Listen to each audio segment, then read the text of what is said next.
ഞാൻ Mary മറ്റിൽഡ. Stay inspired സീരീസിൻ്റെ പുതിയൊരു എപ്പിസോഡിലേക്ക് എല്ലാവർക്കും സ്വാഗതം. ടീച്ചിങ്ങിനോട് എനിക്ക് വല്ലാത്തൊരു പാഷനാണ്. ജീവിതത്തിൽ പാഷനും പ്രൊഫഷനും ഒന്നാകാൻ ഭാഗ്യം ലഭിച്ച ഒരാളാണ് ഞാൻ. പക്ഷേ കോളേജിൽ നിന്ന് റിട്ടയർ ചെയ്യുമ്പോഴും പഠിപ്പിച്ച് ആ ഒരു മോഹം തീർന്നിട്ടില്ലായിരുന്നു. ഞാൻ ട്രെയിനിങ്ങിൽ സജീവമായി പല സ്ഥലത്തും യാത്ര ചെയ്ത് ക്ലാസ്സുകൾ നടത്തി. അങ്ങനെ ഇരിക്കുമ്പോൾ കോവിഡ് വന്നു. അതോടുകൂടി ഹൗസ് അറസ്റ്റിലായി. ക്ലാസ് നടത്താനൊന്നും നിർവാഹമില്ലാതായി. അങ്ങനെ ഇരിക്കുമ്പോഴാണ് ഞാൻ യൂട്യൂബിൽ സജീവമായത്. അത് വളരെ വലിയൊരു പോസിറ്റീവ് ചേഞ്ചാണ് എൻ്റെ ജീവിതത്തിൽ ഉണ്ടാക്കിയത്. റിട്ടയർ ചെയ്യുന്നത് വരെ കോളേജിലാണല്ലോ അധികം നമ്മൾ പഠിപ്പിക്കുന്നത്, ഒരു ക്ലാസ് മുറിയിൽ. റിട്ടയർ ചെയ്തതിന് ശേഷം പിന്നെ പുറത്തിറങ്ങി പല സ്ഥലത്ത് യാത്ര ചെയ്ത് പലയിടങ്ങളിൽ പോയി ക്ലാസ് എടുക്കാൻ തുടങ്ങി. അപ്പോൾ യൂട്യൂബായപ്പോൾ എൻ്റെ ക്ലാസ് റൂം കുറേ കൂടി വിശാലമായി. ലോകത്തിൻ്റെ ഏത് ഭാഗത്തിരിക്കുന്നവർക്കും ക്ലാസ് അവൈലബിളായി. ക്ലാസ് എന്ന് പറയാൻ പറ്റില്ല, ഇതുപോലെയുള്ള ചെറിയ ചെറിയ എപ്പിസോഡുകൾ. കുറേ അധികം ആളുകൾ എന്നോട് സംസാരിക്കാൻ തുടങ്ങി. അങ്ങനെ സംസാരിച്ചപ്പോൾ എനിക്കൊരു കാര്യം മനസ്സിലായി. നമ്മുടെ ജീവിതത്തിൽ നമ്മൾ നേരിടുന്ന പ്രശ്നങ്ങൾക്കൊക്കെ ഒരു പൊതു സ്വഭാവമുണ്ട്. അപ്പോൾ ഇങ്ങനെ പ്രശ്നങ്ങൾ സംസാരിച്ച് വരുമ്പോൾ പലപ്പോഴും സൊല്യൂഷനിലേക്ക് എത്താനൊക്കെ ബുദ്ധിമുട്ട്. പിന്നെ നമുക്ക് ഇത്രയധികം സമയം ഉണ്ടാവില്ലല്ലോ ഓരോരുത്തരോട് സംസാരിക്കാനും. അങ്ങനെയാണ് ഞാനൊരു കോഴ്സ് ഡിസൈൻ ചെയ്തത്. അപ്പോൾ എനിക്ക് മനസ്സിലായ ഒരു കാര്യം, ചില കാര്യങ്ങൾ നമ്മൾ കൂടുതലും മനസ്സിലാക്കി കഴിഞ്ഞാൽ സ്വയം നമുക്ക് സൊല്യൂഷൻ കണ്ടെത്താൻ പറ്റും. അങ്ങനെ ഒരു കോഴ്സ് ഡിസൈൻ ചെയ്തു. ഞാൻ ഇടയ്ക്ക് പറയാറുണ്ടല്ലേ, mind power and life skills training programme. ഇന്നത് പറയാൻ കാര്യം, ഞാൻ 50 ബാച്ചുകൾ പൂർത്തിയാക്കി. അത് വളരെ സന്തോഷമുള്ളൊരു കാര്യമാണ്. ഇതിനിടയിൽ ഓഫ്ലൈൻ മീറ്റ് നടത്തി ഈ കോഴ്സിൽ ചേർന്നവർക്ക് തമ്മിൽ കാണാനും എനിക്ക് കാണാനുമുള്ള അവസരങ്ങൾ അതുകൊണ്ടുണ്ടായി. എനിക്ക് അത്ഭുതം തോന്നിയൊരു കാര്യം, ലോകത്തിൽ ഇത്രയും നല്ല ആളുകളുണ്ടോയെന്ന് എന്നെ ബോധ്യപ്പെടുത്തിയ ഒരു പ്രോഗ്രാമായിരുന്നു അത്. ശരിക്കും പറഞ്ഞു കഴിഞ്ഞാൽ യാതൊരു പരിചയമില്ലാത്തവരല്ലേ, പക്ഷേ എത്ര സ്നേഹത്തോടും എത്ര പോസിറ്റീവായിട്ടാണ് അവർ ഈ ഗ്രൂപ്പിൽ പെരുമാറിക്കൊണ്ടിരിക്കുന്നത്. Thank you so much. അപ്പോൾ ഒരു നന്ദി രേഖപ്പെടുത്താൻ സത്യത്തിൽ വാക്കുകളില്ല. അടുത്ത ബാച്ചിൻ്റെ അനൗൺസ്മെൻറ്റ് വീഡിയോയുടെ അവസാന ഭാഗത്ത് ഉണ്ടാവും കേട്ടോ. നമുക്ക് ഇന്നത്തെ വിഷയത്തിലേക്ക് കിടക്കാം. ട്രാപ്പ് എന്ന വാക്ക് കേൾക്കുമ്പോൾ നമ്മുടെ മനസ്സിലേക്ക് വരുന്നത് എന്താണ്? നമ്മളെ ചതിക്കാൻ വേണ്ടി കെണിയൊരുക്കി നമ്മുടെ ചുറ്റുപാടുമുള്ള ആളുകൾ. ഇന്നത്തെ ജീവിതം അങ്ങനെയൊക്കെയാണ്. അതുകൊണ്ട് എന്ത് പറ്റുന്നു, വളരെ ജെന്വിനായിട്ട് നമ്മളെ സമീപിക്കുന്ന ആളുകളെയും നമ്മൾ ഇങ്ങനെയാ നോക്കുക. ഇത് വല്ല ട്രാപ്പാണോ?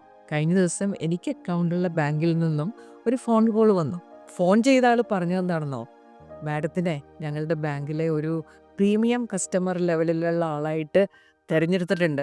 ബെറ്റർ സർവീസ് തരാൻ വേണ്ടി ഒരു സംവിധാനമുണ്ട്. അപ്പോൾ അതിൽ ജോയിൻ ചെയ്യണം. മാഡത്തിൻ്റെ ഫോണിലേക്ക് ഇപ്പോൾ ഒരു OTP വരും. അപ്പോൾ അതൊന്ന് എന്നോട് പറഞ്ഞു തന്നാൽ മതി. അങ്ങനെ അതിനകത്ത് മെമ്പറാകാം. OTP എന്ന് കേട്ടതോടുകൂടി എനിക്കാകെ പ്രശ്നമായി. OTP ഇന്നത്തെ കാലത്ത് വലിയ വില്ലനാണല്ലോ. അപ്പം ഞാൻ പറഞ്ഞു, തൽക്കാലം വേണ്ട, ഞാൻ അങ്ങോട്ട് വന്നിട്ട് നമുക്ക് തീരുമാനിക്കാം. അങ്ങനെ വളരെ കെയർഫുള്ളാകേണ്ട ഒരു കാലഘട്ടത്തിലാണ് നമ്മൾ ജീവിക്കുന്നത്. അപ്പം നമ്മളെപ്പോഴും ട്രാപ്പ് എന്ന് കേൾക്കുമ്പോൾ പുറമേയുള്ള ആളുകൾ ഉണ്ടാക്കി വെച്ചിരിക്കുന്ന ട്രാപ്പിനെ കുറിച്ചാണ് ചിന്തിക്കാറ്. പക്ഷെ നമ്മുടെ ഉള്ളിൽ കുറേ കെണികളുണ്ട്. ഇത് നമ്മളെ എത്തിക്കുന്ന ഒരവസ്ഥയുണ്ട്. അതിനെ ഇമോഷണൽ ഹൈജാക്കിംഗ് എന്നാണ് പറയുക. ഹൈജാക്ക് എന്നുള്ള വാക്ക് നമുക്ക് പരിചിതമാണല്ലോ. വിമാനവുമായിട്ട് ബന്ധപ്പെട്ടിട്ടാണ് നമ്മൾ ഹൈജാക്കിനെ പറ്റി കൂടുതൽ കേട്ടിട്ടുള്ളത്. നമ്മളെ ആരെങ്കിലും ഹൈജാക്ക് ചെയ്ത് കഴിഞ്ഞാൽ നമ്മൾ പൂർണ്ണമായിട്ട് അവരുടെ നിയന്ത്രണത്തിലാകും. പിന്നെ അവർ പറയുന്നത് അനുസരിക്കുക. അതാണ് നമ്മുടെ മുമ്പിലുള്ള മാർഗം.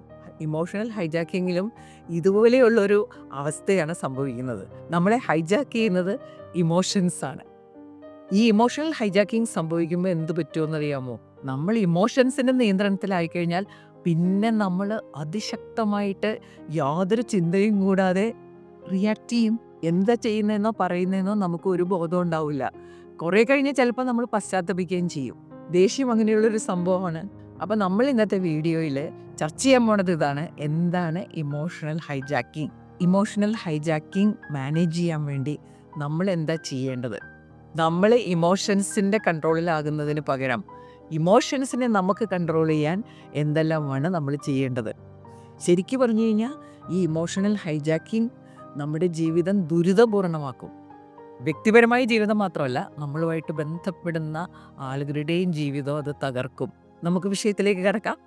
ഒന്നാമതായിട്ട് ഇമോഷണൽ ഹൈജാക്കിങ് എന്താണെന്ന് നമുക്ക് മനസ്സിലാക്കാം. നമ്മുടെ ബ്രെയിനിനകത്ത് നടക്കുന്ന ചില ന്യൂറോ കെമിക്കൽ റിയാക്ഷൻസാണ് ഈ അവസ്ഥയ്ക്ക് കാരണം.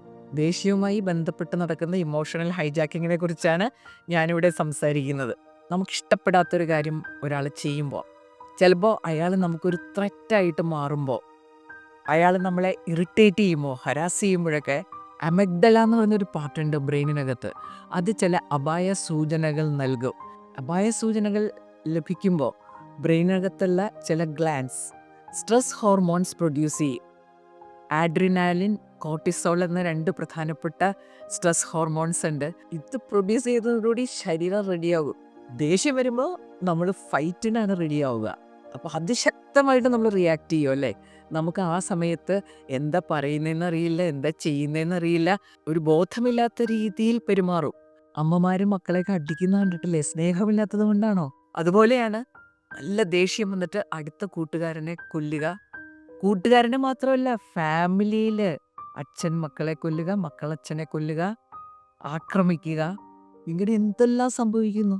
പ്രണയിതാക്കളുടെ കാര്യത്തിൽ കണ്ടിട്ടില്ലേ? ഇത്രയും ആൾ സ്നേഹിച്ച ഒരാളെ കത്തിയെടുത്ത് അങ്ങോട്ട് കുത്തി വീഴ്ത്താണ്. ഈ ഇമോഷണൽ ഹൈജാക്കിങ് തീർച്ചയായിട്ടും നമ്മളെ ഒരുപാട് ദുരിതത്തിലേക്ക് കൊണ്ടുപോകുന്ന ഒന്നാണ്. അപ്പോൾ ഇങ്ങനെയൊക്കെ സംഭവിക്കുമ്പോൾ ഓർക്കണോട്ടോ, ഇത് ഇമോഷണൽ ഹൈജാക്കിംഗ് ആണ്. നമ്മൾ ഇമോഷൻസിൻ്റെ കൺട്രോളിലായി. ഇനി എന്ത് സംഭവിക്കാം? രണ്ടാമത്തെ കാര്യം എന്താണെന്നോ, നമ്മൾ ഇമോഷണൽ ഹൈജാക്കിങ്ങിനെ പറ്റി പറഞ്ഞു, അതുകൊണ്ടുണ്ടാകുന്ന ദുരന്തങ്ങളെ കുറിച്ചൊക്കെ പറഞ്ഞു. എല്ലാവരിലും ഉണ്ടാകുന്നൊരവസ്ഥയാണ് ഇമോഷണൽ ഹൈജാക്കിങ്. പക്ഷെ ചിലർ ചുറ്റുപാടും എന്ത് സംഭവിച്ചാലും കാം ആൻഡ് കൂളായിട്ടിരിക്കുന്നത് കണ്ടിട്ടില്ലേ? നമ്മൾ ഇംഗ്ലീഷിൽ പറയാറില്ലേ, ഐ ലോസ്റ്റ് മൈ ടെമ്പർ. ഈ ഒരു അവസ്ഥ അവർക്ക് ഉണ്ടാകാറില്ല. അപ്പോൾ ഈ ദേഷ്യപ്പെട്ട് ഓരോന്നൊക്കെ ചെയ്യുന്നവർ പറയുന്നത് എന്താ, ഞങ്ങൾ അങ്ങനെ ആയിപ്പോയി. ഇവരെക്കുറിച്ചും അവർ പറയും, അവർ പിന്നെ പണ്ടേ അങ്ങനെയാണ്, അവരുടെ നേച്ചർ അങ്ങനെയാണ്. ഇത് നേച്ചറിൻ്റെ പ്രശ്നമല്ല കേട്ടോ. നമ്മുടെ ബ്രെയിനിനകത്തുള്ള സംവിധാനമൊക്കെ എല്ലാവരുടെയും കാര്യത്തിൽ ഏകദേശം ഒരുപോലെയാണ്. പിന്നെ കുറച്ചൊക്കെ വ്യത്യാസം ഉണ്ടാകുമെന്ന് മാത്രം. അത് ചില ന്യൂറോൺസിൻ്റെ ചില പ്രശ്നങ്ങൾ കൊണ്ട് വ്യത്യാസം വന്നേക്കാം. എന്നാലും നോർമൽ മനുഷ്യരുടെ കാര്യത്തിൽ എല്ലാവരുടെയും ബ്രെയിനിനകത്തുള്ള സെറ്റപ്പ് ഏകദേശം ഒരുപോലെയാണ്. പിന്നെന്തുകൊണ്ടാണ് ആളുകൾ 2 തരത്തിൽ പെരുമാറുന്നത്? അപ്പോൾ ശാന്തമായി കൂളായിട്ട് പെരുമാറുന്നവരുടെ കാര്യത്തിൽ സംഭവിച്ചത് എന്താണെന്നോ, അവരിതേക്കുറിച്ച് മനസ്സിലാക്കിയിട്ടുണ്ടെന്ന് മാത്രമല്ല, ഈ ന്യൂറോ കെമിക്കൽ റിയാക്ഷൻസിനെ അവർക്ക് അനുകൂലമായ രീതിയിൽ മാനേജ് ചെയ്യാൻ അവർക്കറിയാം. അതിൻ്റെ കാരണം എന്താണെന്നോ, ന്യൂറോ പ്ലാസ്റ്റിസിറ്റി എന്ന് പറഞ്ഞൊരു സംഭവമുണ്ട്. നമ്മുടെ ബ്രെയിനിനകത്ത് ഇതുപോലെയുള്ള വയറിംഗ് ആണല്ലോ ഉള്ളത്. അതിനെ റീവയർ ചെയ്യാൻ പറ്റും, ബ്രെയിനിൽ മാറ്റങ്ങൾ വരുത്താൻ പറ്റും. ഏത് പ്രായത്തിലും മാറ്റം വരുത്താൻ പറ്റുമെന്നാണ് വിദഗ്ധർ കണ്ടെത്തിയിട്ടുള്ളത്. നമ്മൾ അതുകൊണ്ട് ഇത് മാനേജ് ചെയ്തേ മതിയാവൂ. ഇതുപോലെ ജീവിച്ചിട്ട് എന്താ കാര്യം? ഇങ്ങനെ ദേഷ്യം വന്ന് എപ്പോഴും പ്രശ്നം ഉണ്ടാക്കിക്കൊണ്ടിരിക്കുക, വീട്ടിലെ സമാധാനം ഇല്ലാതാക്കുക. പിന്നൊരവസ്ഥ നമ്മൾ പറഞ്ഞില്ലേ, ദേഷ്യം വന്നു കഴിഞ്ഞാൽ എന്ത് ചെയ്യാം, ഒരു കുടുംബം തന്നെ ഇല്ലാതാകുന്ന അവസ്ഥ ഉണ്ടാവാറില്ലേ? അതുകൊണ്ട് നമുക്ക് എക്സ്ക്യൂസ് ഇല്ല. ഇവിടെ നമുക്ക് ചെയ്യാവുന്ന ഒരു കാര്യമുണ്ട്. ഈ സ്ട്രെസ് ഹോർമോൺസ് റിലീസായി നമ്മൾ റിയാക്റ്റീവ് ആകുന്നതിന് മുമ്പ് ഒരു സ്പേസ് നമ്മൾ എടുക്കാൻ തയ്യാറായാൽ മതി. അതിന് പറയുന്ന പേരാണ് സ്പേസ് പ്രോട്ടോക്കോൾ. ആ സ്പേസ് നമ്മൾ എടുത്തു കഴിഞ്ഞാൽ നമുക്കിങ്ങനെ റിയാക്ട് ചെയ്യേണ്ടി വരില്ല. ആ സ്പേസ് എടുക്കുമ്പോഴേക്കും പ്രീ ഫ്രണ്ടൽ കോർട്ടെക്സ് എന്ന് പറഞ്ഞ് തലച്ചോറിൽ വേറൊരു ഭാഗമുണ്ട്. കാര്യകാരണ സഹിതം ചിന്തിക്കാൻ നമ്മളെ സഹായിക്കുന്ന ഒരു ഭാഗമാണ്. അത് ആക്റ്റീവാകാൻ കുറച്ച് സ്പേസ് വേണം. നമ്മൾ മനഃപൂർവ്വം ഈ സ്പേസ് ഉണ്ടാക്കി കഴിഞ്ഞാൽ അത് ആക്ടിവേറ്റഡ് ആവും. അപ്പം നമ്മൾ കാര്യകാരണ സഹിതം ചിന്തിച്ചിട്ട് നമ്മുടെ ആ റിയാക്ഷൻ എന്നുള്ളത് റെസ്പോൺസ് ആയിട്ട് മാറും. അവിടെ ഇമോഷൻ അടിച്ചമർത്തുകയല്ല ചെയ്യുന്നത്, നമുക്ക് കൃത്യമായിട്ട് കാര്യകാരണ സഹിതം പ്രതികരിക്കാൻ പറ്റും. 2 മാർഗങ്ങളാണ് ഇതിനുപയോഗിക്കുക. ഒന്ന് breathing exercise, breathe in and breathe out. ശ്വാസം നന്നായിട്ട് വലിച്ചെടുത്ത് പുറത്തേക്ക് വിടുക, ശ്വാസത്തിൽ മാത്രം ശ്രദ്ധിച്ചുകൊണ്ട്. പ്രീഫ്രണ്ടൽ കോർട്ടെക്സ് പ്രവർത്തിക്കാനുള്ളൊരു സ്പേസ് നമ്മൾ ഉണ്ടാക്കുന്നു. ആ റിയാക്റ്റീവ് മൂഡിൽ നിന്ന് നമ്മൾ മാറി. പിന്നെ ഒന്ന് ചെയ്യാവുന്നത്, ആളുകൾ പറയില്ലോ 1 തുടങ്ങി 10 വരെ എണ്ണിയാൽ മതി. അത്രയും മതി, 5 സെക്കൻഡൊക്കെ മതിയാകും എന്നുള്ളതാണ്. ഈ സ്പേസ് ഉണ്ടാക്കി നമുക്ക് ഈ ദുരന്തത്തിൽ നിന്ന് രക്ഷപ്പെടാൻ. ഇനി മൂന്നാമതായിട്ട് മനസ്സിലാക്കേണ്ട കാര്യം എന്താണെന്നോ, നമ്മളെ ഈ ഇമോഷണൽ ഹൈജാക്കിംഗ് എന്ന അവസ്ഥയിലാക്കുന്ന ചില കെണികൾ നമ്മുടെ ഉള്ളിലുണ്ട്. നമ്മൾ തന്നെയാണ് അതിൻ്റെ ഉത്തരവാദികൾ. ആ ട്രാപ്സ് ഏതൊക്കെയാണെന്നോ, ഒന്നാമത്തെ ട്രാപ്പ് പേഴ്സണലൈസ്ഡ് ട്രാപ്പ്. ഇത് വല്ലാത്തൊരു കെണിയാണ്. പേഴ്സണലൈസ്ഡ് എന്നുള്ളൊരു വാക്ക് വളരെ പോസിറ്റീവായിട്ട് നമ്മൾ ഉപയോഗിക്കാറുണ്ട്. Personalised project, personalised tour. അതായത് ഒരു വ്യക്തിക്ക് ഇഷ്ടപ്പെടുന്ന രീതിയിൽ അയാളെ കേന്ദ്രീകരിച്ചുകൊണ്ടുള്ള പ്രോജക്റ്റ്, അയാളെ കേന്ദ്രീകരിച്ചുകൊണ്ടുള്ള ടൂർ. നമ്മളൊരു ഗ്രൂപ്പിൻ്റെ കൂടെ പോകുന്നതിനേക്കാളും നമുക്ക് കൂടുതൽ സന്തോഷം തരിക നമ്മുടെ ഇഷ്ടം അനുസരിച്ച് ഓരോ കാര്യങ്ങൾ ഡിസൈൻ ചെയ്യുമ്പോഴാണ്. ചില ആളുകൾ നെഗറ്റീവായിട്ട് സംഭവിക്കുന്ന കാര്യങ്ങളെല്ലാം വളരെ പേഴ്സണലായിട്ട് എടുക്കും. ഞാൻ എപ്പോഴും കണ്ടിട്ടുള്ള കാര്യമാണ്, ഈ ചില അധ്യാപകരില്ലേ ക്ലാസ്സിൽ ചെന്ന് കഴിഞ്ഞാൽ ക്ലാസ് എടുക്കുന്ന സമയത്ത് കുട്ടികൾ ചിലപ്പോൾ അവിടെ ഇവിടെ ഇരുന്ന് ചിരിക്കും. ചിരിക്കുമ്പോൾ ഉടനെ അവരത് പേഴ്സണലായിട്ട് എടുക്കും. എന്നെ കളിയാക്കിയിട്ടാണ് അവന്മാർ ചിരിക്കുന്നത്. ഇതിന് തെളിവൊന്നുമില്ല, പക്ഷെ അവരങ്ങോട്ട് തീരുമാനിക്കുകയാണ്. പലപ്പോഴും ഇതൊക്കെ അവരുടെ തെറ്റിദ്ധാരണയാവാം. ചില ഡയലോഗില്ലേ, എനിക്കറിയാം എന്നെ തന്നെ ഉദ്ദേശിച്ചാണ് അവനത് പറഞ്ഞത്, എനിക്കൊരു വിലയില്ല. ഇതൊക്കെ സ്വയം ചിന്തിക്കുന്നതാണ്. എന്നിട്ട് ദേഷ്യമായി, പ്രശ്നമായി. ഇതൊക്കെ നമ്മുടെ നിഗമനങ്ങളാണെന്ന് മറന്നു പോകരുത്. ഇതിന് പ്രൂഫില്ല. അപ്പോൾ പ്രൂഫില്ലാത്ത കാര്യങ്ങൾക്ക് എങ്ങനെ ചിന്തിക്കുന്നതാണ് നല്ലത്? നമുക്ക് ചിന്തിക്കാനായിട്ടൊരു ചോയ്സ് ഇല്ലേ? അപ്പോൾ നമുക്ക് അനുകൂലമായ രീതിയിൽ ചിന്തിക്കുന്നതല്ലേ നല്ലത്? അങ്ങനെ നമുക്ക് ഇമോഷണൽ ഹൈജാക്കിങ്ങിൽ നിന്ന് രക്ഷപ്പെടാം. ഇനി അടുത്ത ട്രാപ്പാണ് എക്സ്പെക്റ്റേഷൻ ട്രാപ്പ്. നമുക്ക് നമ്മളെക്കുറിച്ച് വലിയ പ്രതീക്ഷകളില്ലെങ്കിലും മറ്റുള്ളവരെക്കുറിച്ച് ഒരുപാട് പ്രതീക്ഷകളാണല്ലേ. മകനിങ്ങനെ ആയിരിക്കണം, മകളിങ്ങനെ ആയിരിക്കണം, ലൈഫ് പാർട്ട്ണറെ കുറിച്ച് ഒടുക്കത്തെ പ്രതീക്ഷകൾ, ജോലി സ്ഥലത്ത് കൂടെ ജോലി ചെയ്യുന്നവരെ കുറിച്ചുള്ള പ്രതീക്ഷകൾ.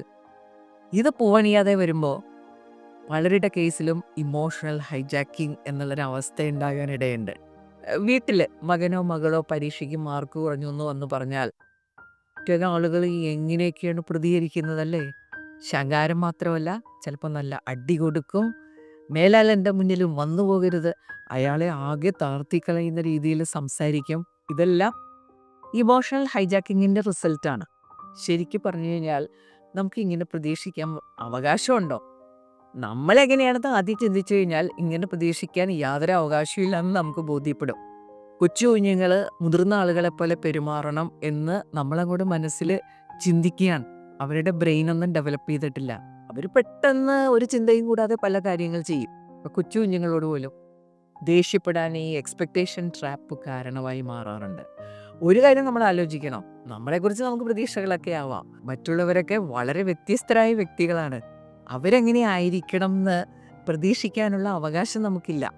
അവർക്ക് വളരാനും ഉയരാനുമുള്ള സംവിധാനങ്ങളൊക്കെ നമുക്ക് ഒരുക്കി കൊടുക്കാം.